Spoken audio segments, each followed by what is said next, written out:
Buenos días, ingeniero Ceballos Luque Yamil. A nuestro grupo le ha tocado exponer tectónica de placas.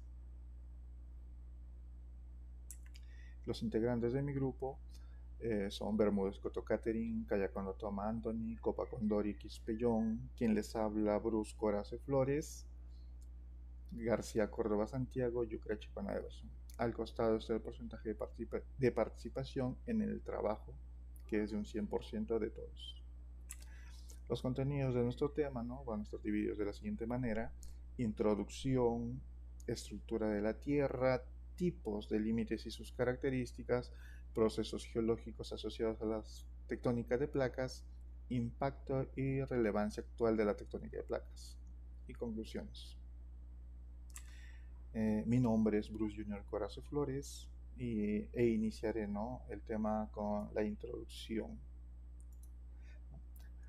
Las placas tectónicas son grandes piezas de tierra en la parte exterior llamada litosfera, ¿no? Estas placas se mueven lentamente sobre una capa más blanda del manto llamado astenosfera. La tectónica de placas es una teoría fundamental en la geología que describe la dinámica de la litosfera terrestre, es decir, cómo se comporta, ¿no?, la capa más externa del planeta. Esta teoría sostiene que la litosfera está dividida en varias placas rígidas que flotan sobre el manto terrestre, el cual es un material semifluido llamado, como hace rato lo hemos dicho, astenosfera. Estas placas interactúan entre sí a lo largo de sus bordes, generando una serie de fenómenos geológicos como terremotos, volcanes y la formación de montañas. Existen varias placas importantes, como por ejemplo la del Pacífico, la norteamericana y la euroasiática, ¿no? Eh, Continuamos con la historia, con la historia de la teoría, ¿no? La historia de las placas tectónicas comenzó en 1912, cuando el meteorólogo alemán Alfred Wegener propuso que los continentes se movían. Observó que algunas tierras como América del Sur y África parecían encajar, ¿no? Y si vemos en la imagen, ¿no?, aquí en el cuarto dibujo, vemos cómo extrañamente la parte derecha del continente sudamericano pues encaja, ¿no?, en la parte izquierda del continente africano, ¿no? Y bueno, esta imagen yo sacaba, ¿no?, y se puede ver, se aprecia, ¿no?, cómo se han ido dividiendo los continentes al pasar del tiempo, ¿no? Aparte de que se han encontrado, ¿no?, diferentes fósiles en los continentes, no, los mismos fósiles en distintos continentes, ¿no? Al principio su idea no fue bien aceptada porque no había suficiente evidencia de cómo ocurría este movimiento. Sin embargo, en la década de 1960, los científicos comenzaron a estudiar el fondo del océano y con el avance de la tecnología, como por ejemplo el sonar, descubrieron la expansión del fondo oceánico. Y con ello la teoría de la tectónica de placas cobró más fuerza. Científicos como Walter Monk, que es un oceanógrafo, proporcionaron evidencia crucial que ayudó a unificar los conceptos de la deriva continental y la actividad de las placas tectónicas. Continuamos. También tocaré el tema de la importancia, ¿no? La importancia explica la explicación de eventos naturales, nos ayuda a entender fenómenos como terremotos, volcanes y la formación de montañas, ¿no? En el caso de la historia, nos cuenta cómo han cambiado los continentes y los océanos a lo largo del tiempo, ayudándonos a entender la evolución de nuestro planeta. En cuanto a recursos naturales, muchas fuentes de los recursos, como el petróleo y minerales, están relacionados con la actividad de placas. Esto nos ayuda a encontrarlos y a gestionarlos mejor. Y a prevención, ¿no?, de desastres. Conocer el movimiento de las placas puede ayudar a desarrollar planes para proteger a las personas. Es decir, nos ayuda a comprender cómo se mueven las placas y cómo interactúan entre sí, cómo actúan entre sí, nos permite predecir fenómenos naturales, desarrollar mejores estrategias de prevención ante desastres y contribuir a la planificación urbana en áreas sísmicamente activas. Además, la tectónica de placas juega un papel clave en la formación de recursos naturales y en la comprensión del clima, y a la vez la evolución de la vida en la Tierra. Muchas gracias. A continuación, continúa la exposición mi compañero Santiago.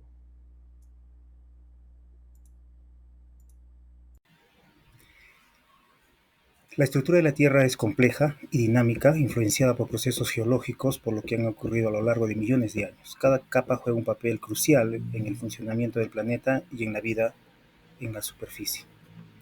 Las capas definidas por su composición de la estructura de la Tierra son el núcleo, el manto y la corteza. El núcleo es una esfera que representa más del 16% del volumen de la Tierra y el 33% de su masa. Se divide en dos secciones. Núcleo interno está compuesto de hierro y níquel y tiene un radio aproximadamente de 1600 kilómetros. El núcleo externo está compuesto de hierro, níquel y cromo.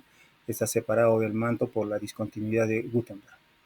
El manto es un segmento esférico rocoso ubicado entre el núcleo externo y la corteza terrestre y está compuesto de silicatos de hierro y magnesio, y se dividen en manto inferior sólido que tiene un espesor aproximadamente de 2.290 kilómetros y un manto superior semifluido que tiene un espesor aproximado de 630 kilómetros. Está separado por la corteza terrestre por la llamada discontinuidad de Mohorovicic, ubicado a 15 kilómetros bajo el nivel del mar. La corteza es la delgada capa rocosa que cubre la Tierra. Externamente, el espesor es de 40 kilómetros, se divide en dos secciones. El CIA, la contracción del silicio y el aluminio, es la capa más superficial, está compuesta de rocas graníferas y se apoya en el cima, mientras que el cima es la capa profunda, está compuesta de rocas basálticas y tiene un espesor de 5 a 13 kilómetros. La litosfera está formada por la corteza terrestre y por la capa más externa del manto superior. En los continentes su profundidad alcanza los 100 kilómetros y bajo los océanos desde los 50 hasta los 80 kilómetros. La antenósfera representa una porción del manto superior en la que sus materiales se encuentran muy cercanos al punto de fusión. Los mismos se parecen al comportamiento de un fluido viscoso. Es importante mencionar que entre la litosfera y la antenósfera se producen los movimientos que van a dar lugar a los famosos sismos. En conclusión, el modelo geoquímico, basado en la composición química de las capas, se encuentran la corteza, el manto y el núcleo. Y en el modelo geodinámico, basado en el comportamiento mecánico de las capas, se encuentra la litosfera, la astenosfera y la endosfera.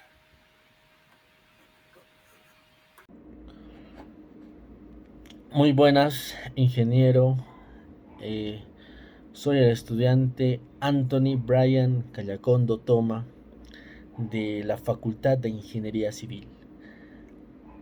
En esta oportunidad quería exponer un poquito acerca de qué son las placas tectónicas y me tocó un poquito acerca de los movimientos de estas placas y también los tipos de movimientos de las placas tectónicas, ¿verdad? Entonces, para esto, toquemos un poquito, recordemos un poquito acerca de qué son las placas tectónicas.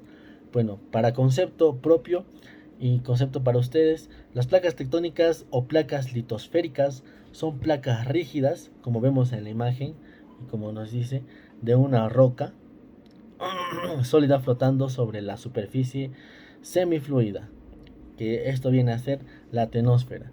Así como vemos aquí en la imagen, la primera imagen, pues nos podemos dar cuenta que existen rupturas en cada placa, ¿no?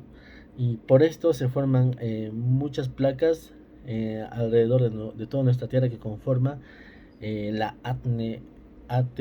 astenosfera, perdón. ¿Listo? Para eso nosotros tenemos los movimientos de estas placas, ¿no? Las placas tectónicas, al estar sobre la astenosfera, se mueven a una velocidad de 2.5 kilómetros anuales. Bueno, pues este movimiento, el de las placas tectónicas, no es en la misma dirección, que provocan choques, así como vemos en muchas partes del mundo. Los choques hacen que puedan tener terremotos, puedan haber sismos y desastres naturales, ¿no? Así como rocen contra otras, llegando a la superficie de la Tierra en forma de terremotos, formación de montañas e incluso tsunamis, si son choques entre placas oceánicas. Algo realmente que se puede observar cuando dos placas chocan simultáneamente, ahorita vamos a ver cómo hace que estas placas se formen los movimientos tectónicos en movimientos divergentes o movimientos convergentes. Listo. Para los tipos de movimientos de placas tectónicas, se determina el tipo de placa tectónica. Por ejemplo, el movimiento divergente. Es cuando dos placas se separan y producen lo que se llama una falla, entre paréntesis, agujero en la Tierra, o una cadena montañosa submarina. Realmente, cuando dos placas se separan, es cuando produce, cuando produce un agujero entre la Tierra y pues es absorbida toda cosa que haya, que haya en ese lugar. Otro movimiento que tenemos es el movimiento convergente. Es cuando dos placas se juntan y la placa más delgada se une sobre la placa más gruesa. Esto produce las cadenas montañosas y volcanes. Hay movimientos que son que son otros movimientos, ¿no? Que las placas se van para arriba o se van para abajo, pero en este caso, pues una placa se va encima de la otra. Por lo cual, eh, a esto se le llama movimiento convergente. Pues como nos dice acá, produce montañas, produce volcanes y pues a esto se refiere los movimientos convergentes que tenemos acerca de los tipos de placas.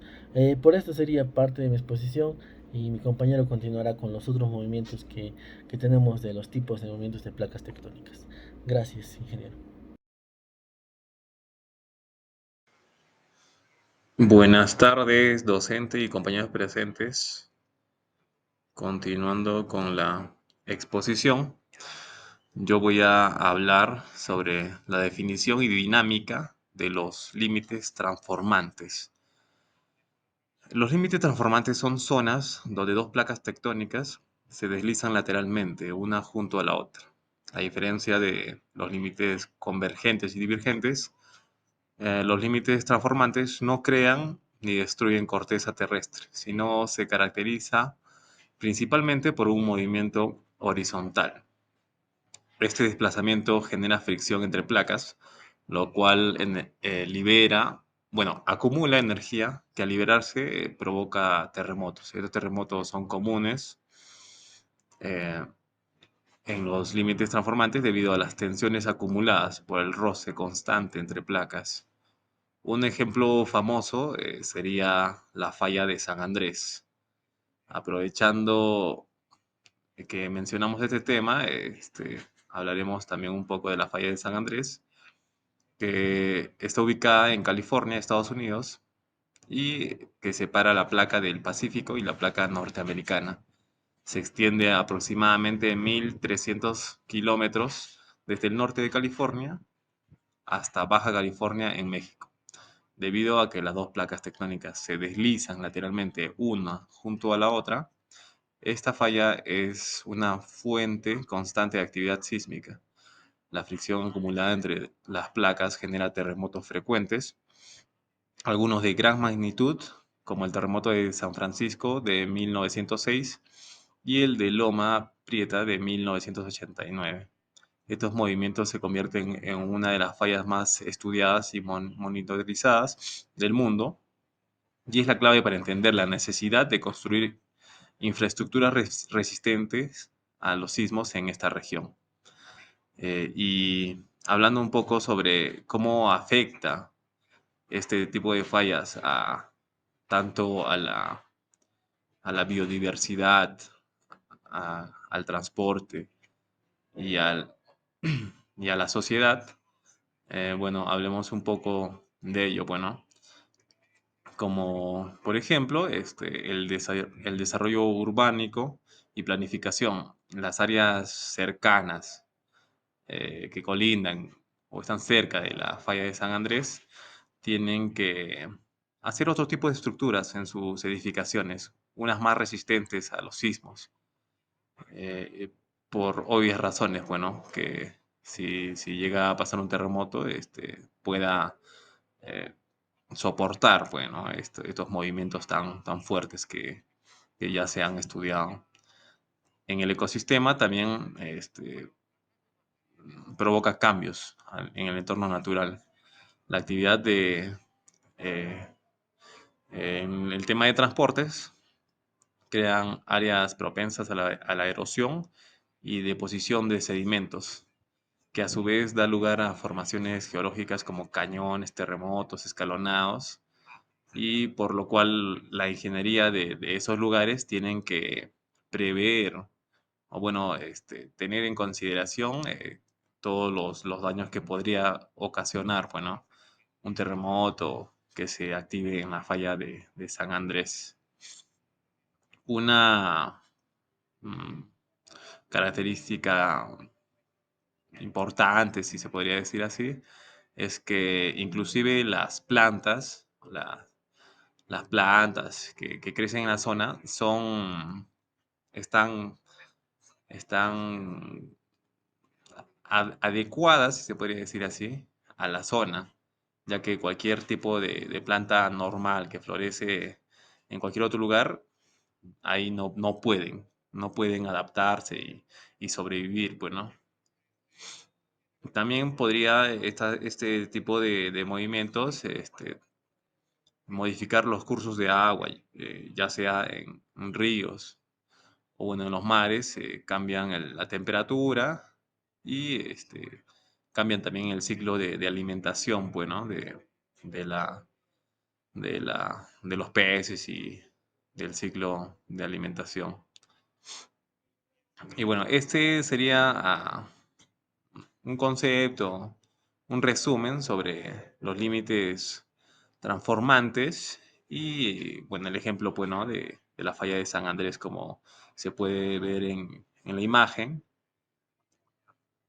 Y eso sería todo. Doy pase a mi siguiente compañero para que continúe la exposición. Muchas gracias.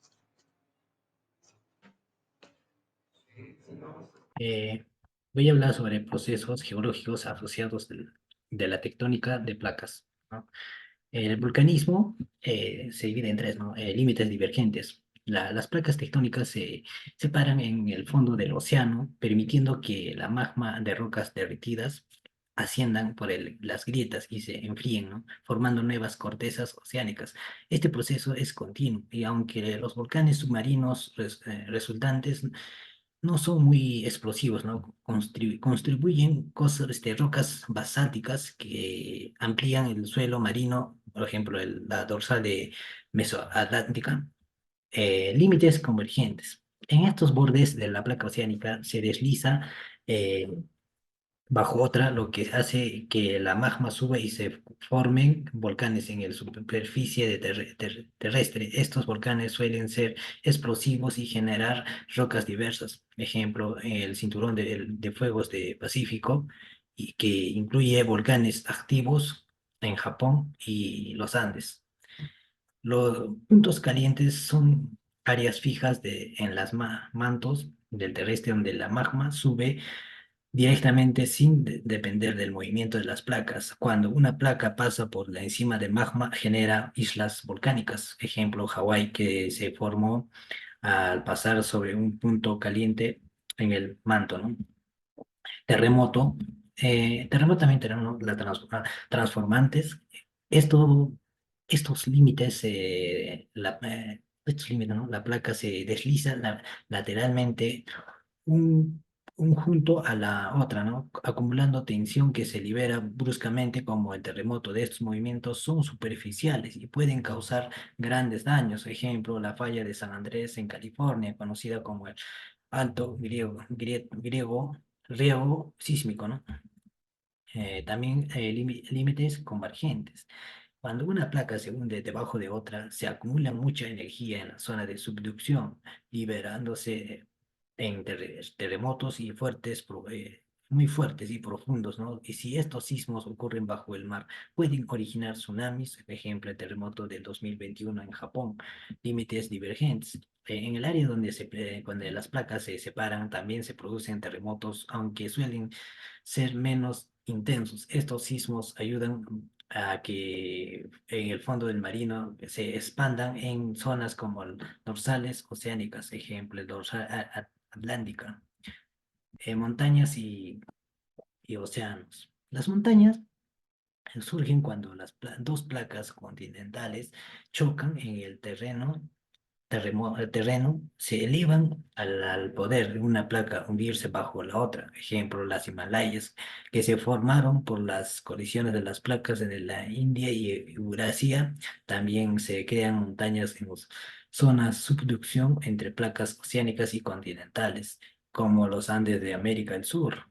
¿No? Océanos, el límite de donde las placas se separan en el fondo marino de magma, suben creando nuevas cortezas oceánicas y ensanchando el océano. Ejemplo, crecimiento océano Atlántico que por la expansión de dorsal. Fosa oceánica. En estos bordes de subducción donde la placa desliza debajo de otra, crean fosas oceánicas profundas. Estas son las zonas más profundas de la Tierra, como la fosa de Marianas, y suelen ser asociadas con alta actividad volcánica y sísmica. En las rocas, el ciclo de las rocas ígneas, cuando la magma se enfría o se acerca a la superficie de forma rocas ígneas en en los océanos, estos forman basalto y en el continente el granito. Ejemplo, el basalto de fondo oceánico y el granito de las montañas, ¿no? O rocas sedimentarias. Las rocas expuestas en el clima desgastan partículas que se acumulan en diferentes lugares, compactándose con el tiempo muy forma. Rocas sedimentarias, ejemplo, la areniza y la caliza, ¿no? Rocas metamorfóficas. Bajo la alta presión de la temperatura de estas zonas, su subducción de la roca cambian una estructura y convierten una roca metamorfóficas, ¿no? Como el mármol, que es el de esquisto, ¿no? Ejemplo, el mármol que originalmente era piedra caliza antes de transformarse, ¿no? Estos procesos hacen que la Tierra esté en cambio continuo, formando montañas, océanos, volcanes y terremotos, mientras que las rocas se transforman pues, y reciclan, ¿no? Bueno, esto sería todo. Mm, Gracias.